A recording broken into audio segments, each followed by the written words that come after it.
इस स्टोरी का टाइटल है Shari Baloch. It is written by H. Rajput. Shari और उनकी फैमिली पर बीता जाने वाला ये वाक़या बहुत बड़ा था। शारी अगर आज के ज़माने की लड़की होती तो शायद टूट कर बिखर जाती, लेकिन वो ना खुद टूटी और ना ही अपनी हम माँ को मायूसी के दलदल में कभी फंसने दिया। शारी दरअसल 2 भाइयों और 3 बहनों की सबसे छोटी बहन थी। वो वक्त के साथ साथ और समझदार होती चली गई। उनके बड़े दोनों भाई चोरी के रास्ते विदेश चले जाते हैं और बड़ी तीनों बहनों की शादियां हो जाती हैं। अब घर में सिर्फ शारी अपने वालिदैन के साथ रहने लगती है। पहले पहल उनके भाई का तो खताबत के जरिए राबते में रहते हैं, लेकिन जो जो वक्त गुजरता जाता है वो यूरोप की रंगारंग जिंदगियों में ऐसे खो जाते हैं, वो ये भूल जाते हैं कि वो अपने पीछे एक फैमिली छोड़कर आए हैं। जिस वक्त शारी के भाई विदेश चले जाते हैं वो बमुश्किल 7 या फिर 8 साल की बच्ची होती है, लेकिन जब वो वाक़या पेश आता है शारी काफ़ी समझदार और मैच्योर हो चुकी होती है।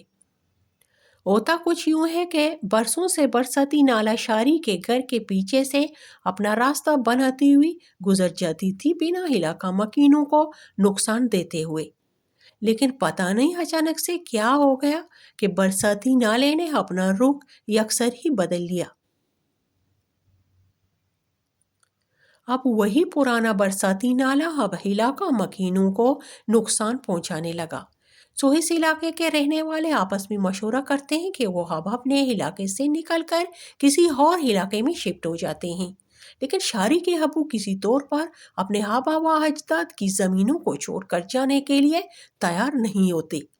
कुछ मुद्दत के बाद ही सारा इलाका खाली हो जाता है, पीछे रह जाता है सिर्फ शारी का खानदान।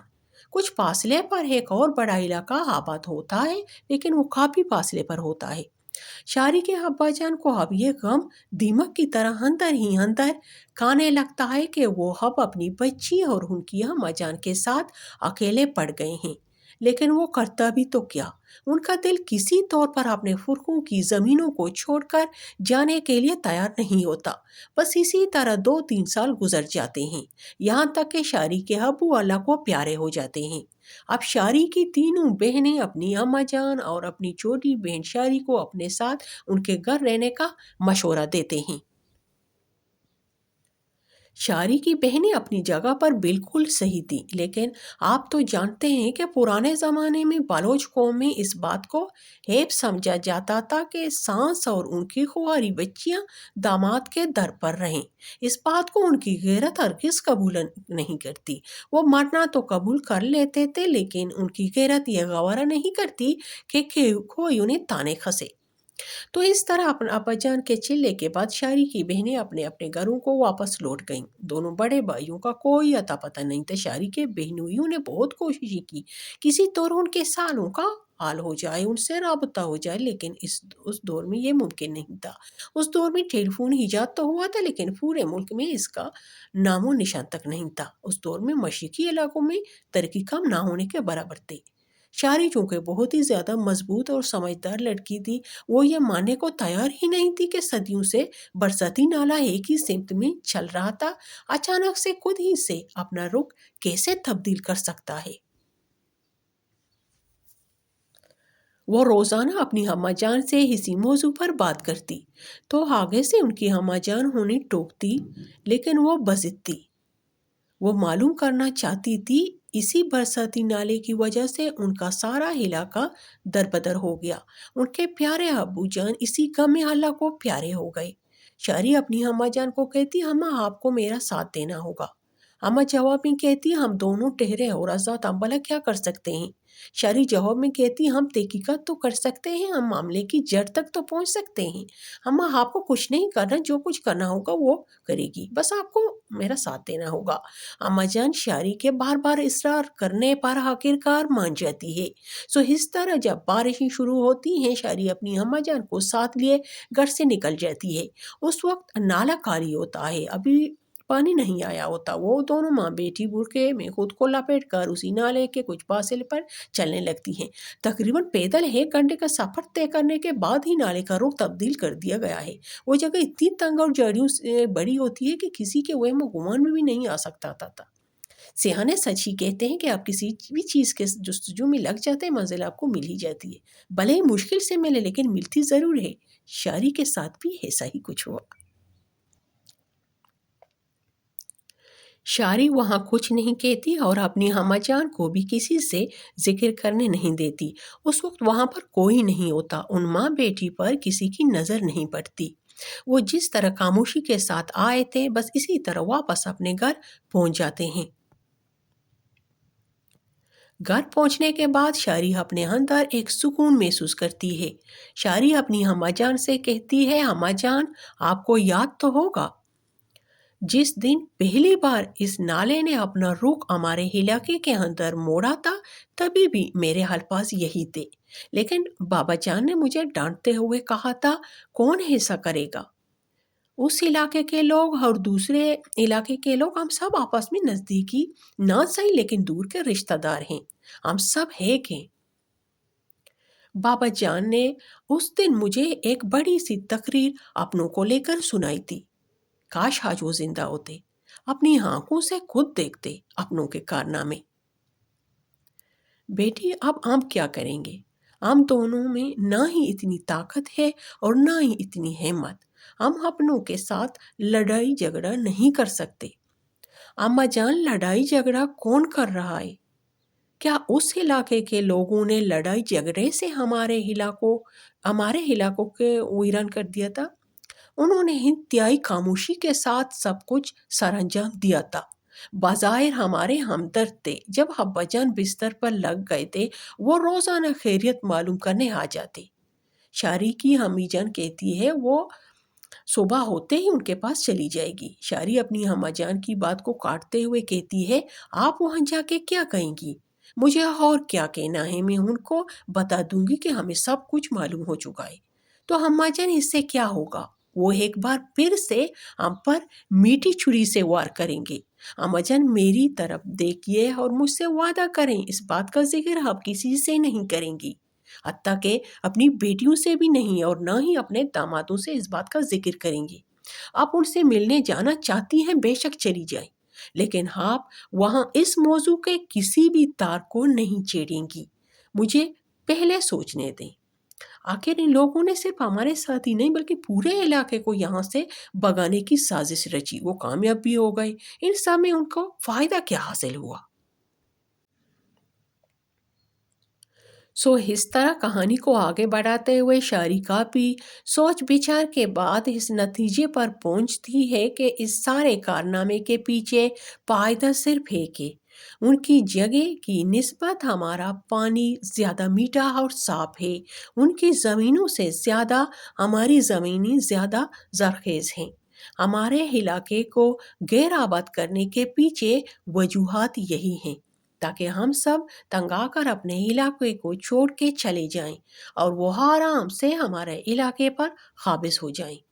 लेकिन हम इंसान ये भूल जाते हैं कि हम सबसे बड़ा प्लानर कोई और हस्ती है। उन्होंने चालाक लोमड़ी बनकर हम पर वार किया। हम भी उन्हीं की तरह लोमड़ी की चाल चलेंगे। फर्क सिर्फ ये होगा, वो एक हद तक कामयाब हो गए थे, लेकिन हम लोमड़ी की गाल में भेड़िया बनेंगे। जिस वक्त शारी ये सारी बातें दोहरा रही होती हैं, उनकी अम्मा जान नज़दीक ही बेटी अपनी बेटी को हैरानी नज़रों से देखकर दिल ही दिल में अपने आप से कहती है, ये वही मासूम सी शारी है जो बिल्लियों से डरती थी, आज भेड़ियों से खुद को कंपेयर कर रही है। इतनी हिम्मत, इतना जिगरा, इतना हौसला कहाँ से उनकी मासूम सी बच्ची में आ गया? ये सब सोचते हुए उनकी आंखों से आंसू जारी हो जाते हैं। जब शारी अपनी अम्मा जान को रोते हुए देखती है, तो उनके पास आकर आंसू को पोंछते हुए कहती है, अम्मा जान, अब रोने की बारी उनकी है। हम बहुत रो लिए, अब वो रोएंगे और हम उन्हें तसल्लियां देंगे।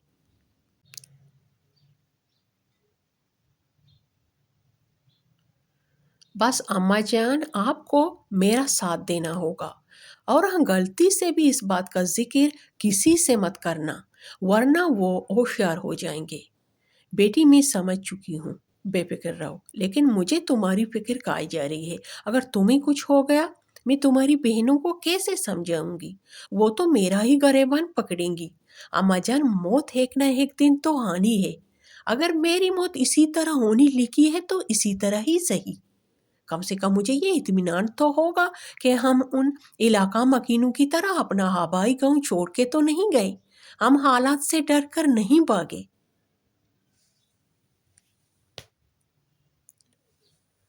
آپ تو جانتے ہیں کہ پرانے زمانے کے لوگ اپنے گھروں کے اندر نہ ٹوائلٹ اور نہ ہی باتھ روم والا سسٹم بنواتے تھے۔ اس کام کو گھروں سے دور ہی سر انجام دیا جاتا تھا۔ پہلے زمانے کے لوگوں کا یہ خیال تھا کہ گندگی جتنی آپ سے دور ہوگی شیطان آپ سے اتنا ہی دور ہوگا، بس اسی لیے وہ گھروں کے اندر یہ سسٹم نہیں پرووائڈ کرتے۔ عورتیں، بچے، مرد حضرات سبھی ہی نہانے دھونے کا کام گھروں سے باہر ہی کرتے۔ شاعری نے اسی کام سے فائدہ اٹھایا۔ وہ اچھی طرح جانتی تھی کہ کون سا ٹائم عورتوں اور بچوں کا ہوتا ہے اور کون سا مردوں کا۔ جس وقت خواتین اپنے بچوں کے ساتھ پت میں آ جاتی، شاعری اپنی امی کے ساتھ مورچہ سنبھال لیتی۔ خواتین کا وقت چونکہ اندھیرے میں ہی ہوتا، بس اسی لیے وہ شاعری سفید رنگ کے کپڑے پہنتی اور بڑی سی سفید رنگ کی چادر اوڑھ لیتی تاکہ جب ان کی نظر ان پر پڑے تو وہ ڈر جائیں، اور اماں جان حلق سے کبھی پتھر کبھی کوئی اور چیز پھینک دیتی۔ یہ سلسلہ اب نہیں رکا، یہ روز کا معمول بن گیا۔ جس تالاب میں وہ نہاتے ان کے اندر مرے ہوئے پرندے اور چھوٹے جانور ڈال لیتے۔ اس ندی کے آس پاس خون آلود پاؤں کے پنجوں کے نشانات ہوتے۔ شاعری ان کو ڈرانے کے لیے جو کر سکتی تھی وہ اپنی امی کے ساتھ مل کر کر رہی تھی۔ یہ سلسلہ تقریباً 3 مہینے تک چلا۔ شاعری کی اماں تک چکی تھی لیکن وہ نہیں تکی اور نہ ہی اپنی اماں جان کو پیچھے ہٹنے دیا۔ دراصل ان کی امی خوفزدہ تھی، اگر ان کے مردوں کو شک ہو گیا تو وہ تمہارا پیچھا کریں گے۔ اماں جان آپ بھی بولی ہیں، بھلا آج تک آپ نے کبھی سنا ہے کہ لوگ بھوتوں اور چڑیلوں کو پیچھے بھاگتے ہیں؟ ایسا ہم نے ضرور سنا ہے کہ لوگ چڑیلوں کو دیکھ کر وہاں سے رفو چکر ہو جاتے ہیں، پھر چاہے وہ مرد ہو یا پھر خواتین۔ ان کے بچے ڈر کے مارے بیمار رہنے لگے۔ خواتین حالق سے وہمی مبتلا ہو گئی۔ مرد حضرات جب اپنی بیوی بچوں کو روتا اور راتوں کو جا کر گزارا دیکھتے تو وہ بھی پریشان ہو جاتے۔ بعض خواتین اپنے بچوں سمیت اپنے والدین کے گھر رہنے چلے گئے۔ یہ سلسلہ جب طول پکڑتا گیا تو آخر کار انہیں اپنا علاقہ چھوڑ کر جانا ہی پڑا۔ آہستہ آہستہ یہ علاقہ بھی پہلے علاقے کی طرح خالی ہو گیا۔ اس طرح شاعری بلوچ کامیاب ہو گئی۔ شاعری نے سمجھداری سے کام لیتے ہوئے سارے معاملے کو خوش اسلوبی سے حل کیا، کسی کو جانی اور نہ ہی مالی نقصان سے ہمکنار کیا۔ یہ لڑائی شروع انہوں نے کی تھی، اسے انجام تک پہنچایا شاعری بلوچ نے۔ پھر آہستہ آہستہ شاعری کا علاقہ پھر سے آباد ہوا۔ لوگوں کو جب معلوم ہو گیا کہ اب برساتی نالہ پہلے کی طرح اپنے پرانے راستے سے گزرتا ہے تو ان کے گھر محفوظ ہیں، تو وہ علاقہ مکین پھر سے اپنے اپنے گھروں کو آباد ہو گئے۔ اس طرح یہ علاقہ کئی صدیوں سے شاعری بلوچ کے نام سے مشہور ہوا۔ ناظرین، تاریخ اس طرح کی کہانیوں سے بری پڑی ہے جہاں پر بہادر خواتین اور بچوں نے ایسے ایسے کارنامے سر انجام دیے ہوتے ہیں کہ ہماری اور آپ کی سوچ بھی وہاں تک نہیں پہنچ سکتی۔ مزید اس طرح کی ریئل اسٹوری سننے کے لیے چینل کو سبسکرائب کیجیے اور واٹس ایپ پر ان ویڈیوز کو شیئر بھی کر دیا کریں تاکہ لوگوں میں معاملات کو بنا لڑائی جھگڑے کے حل کرنے کا جذبہ پیدا ہو جائے۔ ہمیشہ خوش رہی ہے، فی امان اللہ۔